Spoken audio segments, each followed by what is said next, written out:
Welcome to one of my favorite places on earth. This is the bank of the Etowah River behind our house, a place where we've come religiously for about 20 years now. Every spring, this place comes alive. The water's a lot more still right now than it is in the springtime. And in the spring, there's a bit of a shoal here. This rock goes about halfway out into the river, and it's a place of peace. It's a place of excitement. Whenever we can connect with a fish, we can always connect with nature here. And so I come to this place today because our scripture this week talks about fish, and I always get excited every time there are fish mentioned in the scripture, because I love to fish myself. I love to eat fish. And so we have the story of the 5 loaves and the 2 fish, a miracle. And throughout the New Testament, we read of certain miraculous events that challenge our modern understanding of science and the workings of the universe. Some would call us superstitious or backwards because we believe these ancient stories. But as my seminary professor, Dr. Peter Ray Jones, used to say, I believe in the miracles because I believe in Jesus, not the other way around.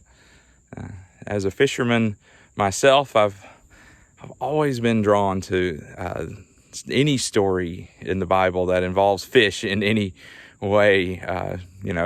As a kid, the story of Jonah and that great fish, as it's described.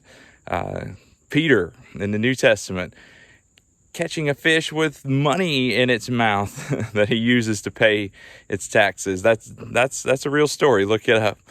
And so we get to today's story from the book of Matthew, chapter 14, verses 13 through 21. Now, when Jesus heard this, he withdrew from there in a boat to a deserted place by himself. But when the crowds heard it, they followed him on foot from the towns. When he went ashore, he saw a great crowd, and he had compassion for them and cured their sick. When it was evening, the disciples came to him and said, This is a deserted place, and the hour is now late. Send the crowds away so that they may go into the villages and buy food for themselves. Jesus said to them, They need not go away. You give them something to eat. They replied, We have nothing. We have nothing here but 5 loaves and 2 fish. And he said, Bring them here to me. Then he ordered the crowds to sit down on the grass and took the 5 loaves and the 2 fish. And he looked up to heaven and blessed and broke the loaves and gave them to the disciples. And the disciples gave them to the crowds. And all ate and were filled. And they took up what was left over of the broken pieces, 12 baskets full. And those who ate were about 5,000 men, besides women and children. Now there's a miracle. Such increase. I love that story. God can make something out of however little you have to offer. God makes the increase, but you have to do something. You have to offer something to get the ball rolling. I witnessed a tiny miracle here in this spot last spring. My dad gave me a cast net and said, well, son, you know how to use the internet, so you should be able to figure out how to use it. So I carried it down here, and I get enough cell phone signal that I looked up how to throw a cast net on YouTube. It took a few tries, but I tell you, I've never been so excited to catch a 3-inch fish in my life than when I pulled in that net right out of this spot with that tiny bait fish wriggling around inside.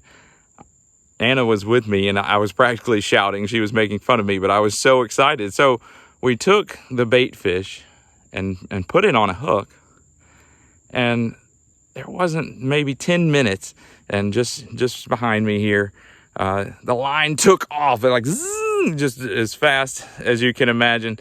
We both jumped up. We're super excited, and I handed the rod to Anna, and I got to watch this exciting tug of war taking place as she battled both the current that was much faster than it is today and this torpedo strength of this hybrid white bass that she had on the other end of the line.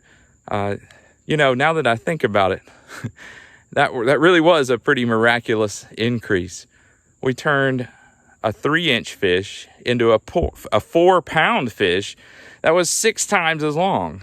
Now, I haven't done much math in years, but that's quite a return for your investment.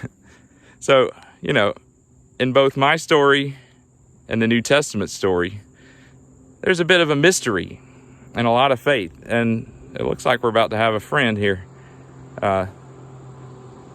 We have to share this place with some other people. We'll take a break here. And there we go. Something to stir up the waters a little bit today. This is a little bit more of what it normally sounds like. I'm about to get wet.